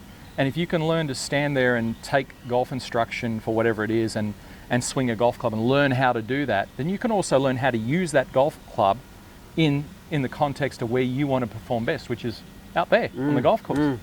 And that doesn't happen. There is your disconnect. Okay, so just again to summarise, state highest priority, right? Play the hole, what I see in front of me, and the to your level of capability. To my level of capability, right. Execute based on capability, yeah, and detach or accept what is based on outcome. Because what else can you do? Well, there is no other choice, right? Well, there is. You can carry it with you. Well, that's true. You can hit bad golf shots and just keep carrying on and going and whinging about it, and you know, making all your friends upset as well because you're whinging about the way you're playing, rather than go, you know what, right there on that shot, I did my best. Okay, I didn't get the best result that I wanted, so be it. Move on to the next one. Okay, so in the bigger scheme of things, we've seen a couple of holes. You've observed me, which I found fantastic, by the way. You weren't trying to fix me. Because you're not broken. Thank you. Interesting concept in its own right. We'll talk about that later. But what's next in the journey or the process of me trying to drop 4 shots in 3 months or less? Or be more in an ideal state? Like, what are the forms or things that I can go away with to improve on this? Okay, so you mentioned forms, and you know that in my style of instruction, that we look at martial arts and we look at say a youngster going into martial arts and learning katas, and katas translated as forms, basic shapes, basic ways of moving. And they learn that through the whole of their training, all the way through to black belt and beyond, and even black belts will go and they do their katas. So and I always talk about beginner's mind, and in Japanese a shoshin is beginner's mind. And beginner's mind is all about appreciating that you have many possibilities with a beginner's mind, but as an expert, as someone who knows how to do things, you're very limited with possibility because you think you know a lot. And I don't even like the word expert, and I don't want people to ever consider me an expert because I want to be considered a beginner. And you are out there, I'm bringing you back to being beginner. Yeah, yeah. I'm bringing you back to one golf shot and being humble enough to accept that you're doing your best, but it may not be where you're at. And so you can then learn some different forms that would be better suitable in those situations to help you to get more of what you want from the game of golf. So those forms are, if you will, how you use the golf club to hit the types of shots that you'd be more satisfied with. Now you might notice I said how you use the golf club, which is a different way of describing it, because the golf club is like a tool. And so it's not necessarily about you. And what I often say to people, if we could remove I, me, my or mine from the equation and just it's about executing a golf shot, observing where it goes. Now some people go, well that very dispassionate way of playing, surely that's not the game of golf. But I think you need to have some of that in there to be able to play the game of golf. It just happens to be one of those games. So you would learn some forms, Andrew, some golf katas, if you will. So is that like something I'd go away and practice, like my chipping, my putting, or No, it is, but it isn't. It's things you can do at home away from the golf course. Right. It's preparing your mind and body away from the golf course with some techniques that, when you are in a different environment, would back you up, would give you more of what you're looking for. So that's kind of what we're talking about. Again, it's a new concept, right? Try and get my head around it. Yeah. So what am I going to go away and do? If I want to drop that 4 shots in as little as time as I can, I've got minimal time. Yeah. I don't have a lot of time to practice. Yeah. Are there some takeaways that me and obviously the audience could do to get in my ideal golf state as quick as I can? Well, yeah, great question. Firstly, every person that plays the game, that's a serious... I'm not talking about people that are very casual about the game and can take it or leave it, Andrew. I'm talking about someone like yourself who said, I've got a goal of reducing my handicap. And there are quite a lot of people out there would be looking at it the same way, saying, I want to be a little bit better than I am. And you've been quite specific in saying, I want to reduce my score by this within, or my handicap by this within a certain amount. That's quite specific. There are more people like you out that are playing the game that want a little bit more from themselves. There are also people that could quite honestly acknowledge, as you can, that you at times hit the ball easily well enough to score 4 strokes better than you do. If you could manage that and if you could access that place where those better shots within your capability sit. Well, it's interesting you say that, because for me the first thing that comes to mind is as long as I have the reps, it takes very minimal time to bring my performance up. Yeah. But I don't have a lot of time to do a lot of reps anymore, based with kids and work and things like that. Right. Yeah. So busy person. And you mentioned out on course too, intention's really powerful. So that's more important than expectation, right? So even if there was something I could focus on from an intent or a visualization or whatever point of view, which I don't have to be on the golf course to do, is that what you're talking about when it comes to the form or the katas type of thing? Firstly, everybody understands that everybody's achieving goals all the time, whether it's taking kids to school or, like it's this idea and then you apply the idea in the reality So we're doing it all the time. We're actually goal setting and goal achieving all of the time. We just don't think about it like that. Isn't that true? We've stood on golf courses and we've hit the most beautiful shots that made us feel so good, along with the other ones. But we tend to focus on what we do wrong, mostly. That's the broken part, the I need fixing, I need to go and have a swing lesson from the coach, et cetera, because I'm broken, because I continually hit this shot that I don't want, but I continue to hit the shot I don't want because that's what I want. Do you understand what I'm saying? Because I'm focusing on what I don't want, and I'm so getting that's more what you of get. it. Yeah. So if you say I don't want to take my kids to school, what happens? You don't take them to school. Right. So, but that's not what you're doing. You're saying the kids have to go to school by this time, so we get in the car, we drive to school. And we achieve the goal. So isn't it strange how we align with goals that we achieve all the time? We get what, in most cases, we get what we want. And it comes to golf, we stand there and we go, I don't want to hit it over there, and don't want to hit it there, and don't want to hit in that bunker, I don't want to miss this putt. Isn't that weird? But that's the game that I'm around. I'm around that one. That's what I hear and experience a great deal when I'm coaching. What I'm hearing is it's very important, not only on the golf course, but off the course in relation to the overall process that I want to achieve, is focusing on what I want. Seems too simple, doesn't it? Let's face it. Like, doesn't that seem too simple? What do I want? Well, as I said, you're doing it every day anyway. You're here, sitting here in Bali at a beautiful club because that's what you wanted. You didn't get it wrong. Notice that?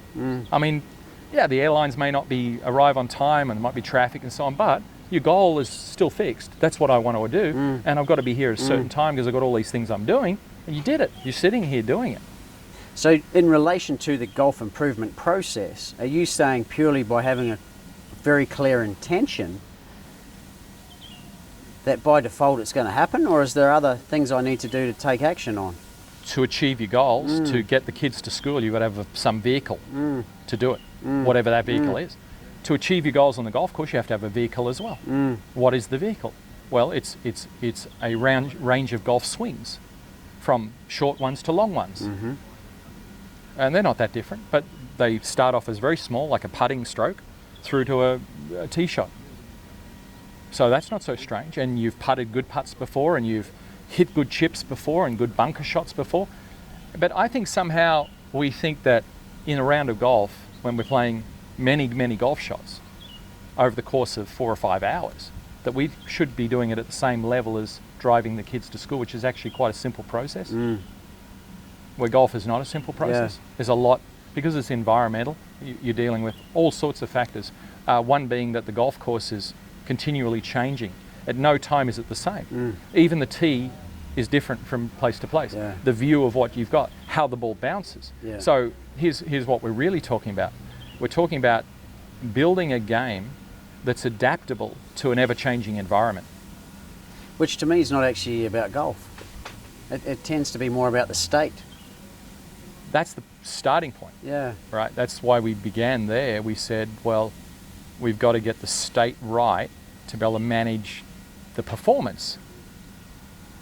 So, from your observation of the 2 holes that we played, and let's assume I'm going to catch up with you in a month's time to evaluate progress, what would be the one thing that I would go away and work on between now and then? The very first thing is your state management. Yeah. It's the most important thing. Yeah. You want to be able to go away from today's session and say to yourself, you know what, I've had countless golf swing lessons. I have a golf swing in there. I have a short swing and a long swing and everything in between. They already exist. I have hit many good shots off all sorts of lies in all sorts of conditions.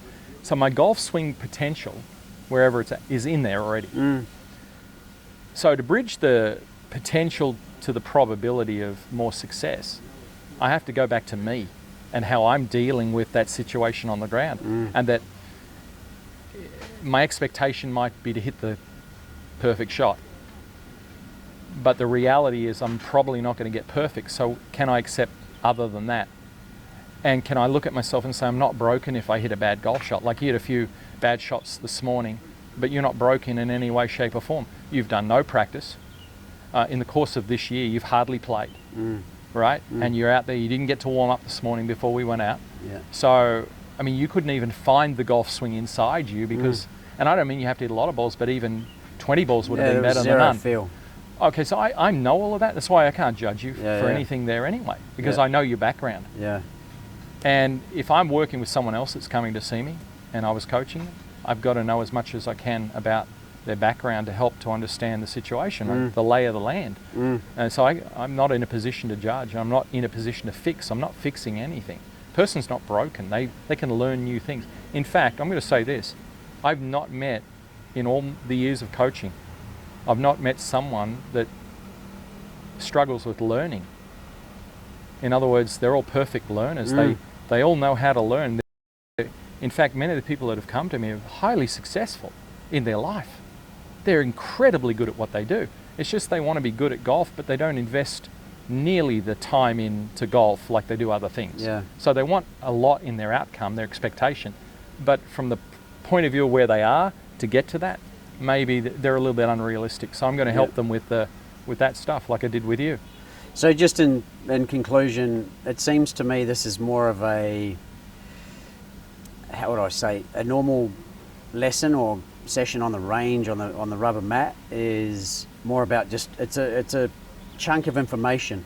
This to me seems more like a integration of learning or increased learning process, which is almost self-guided. You haven't actually answered the question for me yet around what's next other than state management, but you haven't even said how to manage that state yet. And yet I'm feeling my state is in a better state, if that makes sense. Yeah, I think that one of the things it gets very confusing in golf, I think this will help a lot, is I say to a lot of students, don't use try and don't use why. And trying, because trying implies failure. Trying actually doesn't imply I'm doing something, number one. So, but at golfers, I hear that a lot. I'm trying to do this. I'm trying to play better. I'm trying, whatever. And the why part, the why question with a period, is not a moving question. It doesn't move you anywhere. It's a values exploration question of where I am right now. Well, that's not where I want to be. Where I want to be is get that ball from here to over there. So it's much more of a what and a how and a where question. Where do I want to hit the golf shot, right? How should I do that? And what state should I be in to do that? Yeah. And that's what we worked on. So we worked on a what and a where and a how, not a why. Well, I sort of look at why slightly differently. To me, why do I want to hit that nice shot? Because it's ultimately going to give me a feeling, right? Yep. So if we think about why do I want to play great, why do I want to improve, it's not about the improving or whatever, it's the feeling it gives me when that happens. So I guess going back to state management and my own understanding of myself, if I can resonate from a frequency level at the state of what I want now, then very quickly it's going to become me. Does that make sense? Yes, because you do that. Without a lot of effort other than changing my state. You do that all the time. Yeah. You're achieving goals all the time in other things. You're just not doing it in golf as much as you'd like to. Now, one little point to think about here is this. We are addicted to our feelings and our emotions. Let's not forget that. We are addicted to them. In fact, we can't escape feelings and emotions. So when we hit good golf shots and they give us this adrenaline surge and this feel-good, in fact, we want more of that. We don't want the opposite of that.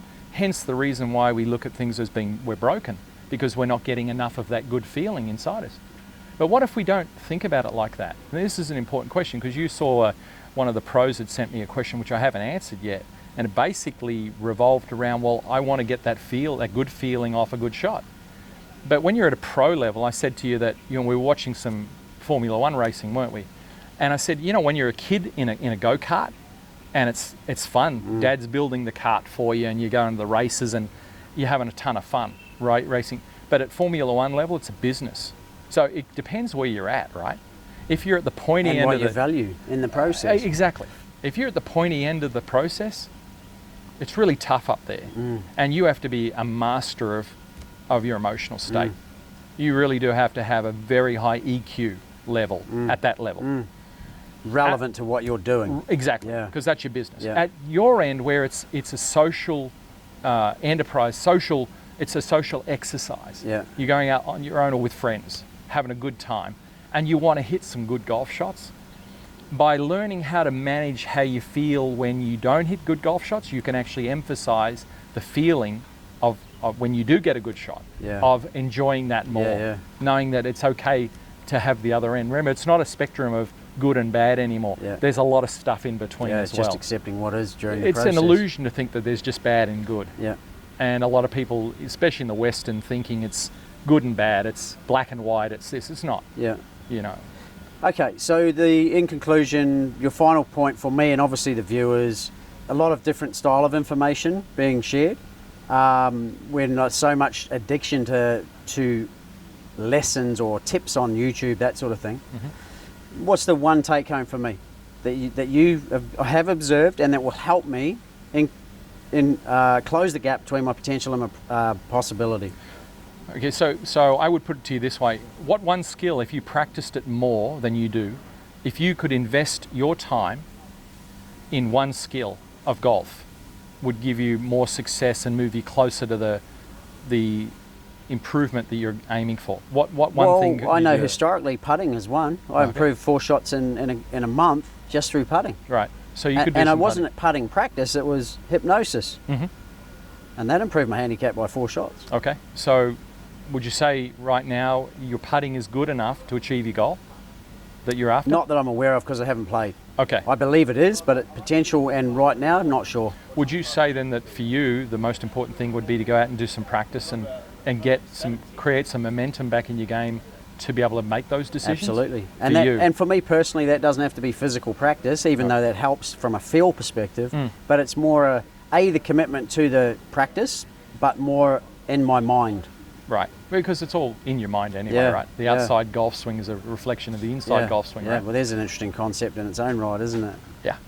Okay, so if I go away and essentially, and I know this because it's already happened, do that for a period of time, then I'll come back to where I was. Exactly. And then from that place, when you've created a little bit of momentum and you have a better understanding of where your game's at, then you can make the decision, oh, what's the one thing I'll focus on? So you pick one thing, one core thing that you're not very good at, but you know that if you did pick that thing, that particular skill set, and you were to manage that and adjust it a little bit, that would move you closer to your goal. That would be the starting point, and then maybe a second one, and maybe a third, and that might be it. And with limited time, I don't have to do that for a long time either, do I? You do not. You can just do a little bit of it, but you really narrow your focus on that. And whether you need to go and see an instructor to get, that's fine. That's exactly how you want to do it. You never want to go there as broken. You actually want to go there and go, I want to upgrade what I've got. It's a different way of thinking about it. It's not broken. Yeah. It's just upgrading. Yeah. It's where it's at is, I want it to be at a different place to where it's at. Well, Lawrie, it's been a mind-opening, a curiosity session is probably the best way to put it for me. Really seeing it was about me, but it wasn't about me, and it was really about, I guess, learning to play golf and manage my playing golf better than managing my golf swing. So thank you very much, and I look forward to seeing the results. Great, excellent. Well, there it is. We hope you enjoyed this lesson. Remember to share any questions in the comments below, and feel free to share this video with your golfing friends. We want to help you easily and effortlessly lower your handicap by 4 shots or more. So we want to invite you to join our Search for Scratch program, which we've designed to help you find out how good a golfer you can become if you are trained with the best coaching model, practice plan, and course management system, all whilst developing a champion golfer's mindset. For more information and to become another one of our success stories, visit searchforscratch.tv/Search for Scratch program, or click the link in the description below. Thanks for watching, commenting and sharing this video, guys. We look forward to supporting your golf improvement in the Search for Scratch program.